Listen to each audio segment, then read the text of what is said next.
সৌজন্যে trust bank PLC, সবসময় সবখানে সবার জন্য।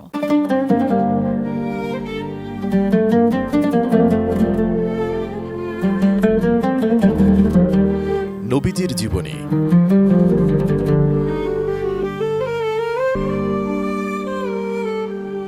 রাসূলুল্লাহ সাল্লাল্লাহু আলাইহি ওয়াসাল্লামের বয়স যখন ২৫ বছর, তখন তিনি খাদিজা বিনতে খুয়াইলিদকে বিবাহ করেন।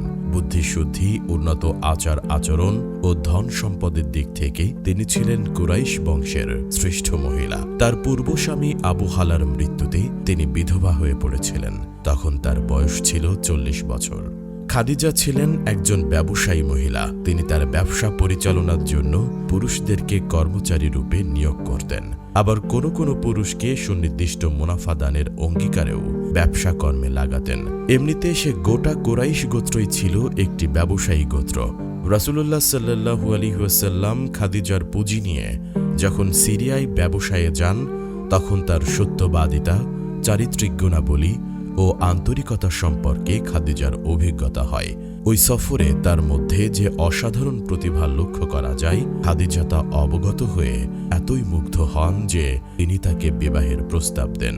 কুরাইশের অনেক সম্ভ্রান্ত যুবকের বিবাহের প্রস্তাব তিনি ইতোমধ্যেই প্রত্যাখ্যান করেছিলেন। বরপক্ষ থেকে তার চাচা হামজা বিবাহের আনুষ্ঠানিক প্রস্তাব দেন এবং আবু তালিব বিবাহের খুতবা পাঠ করেন।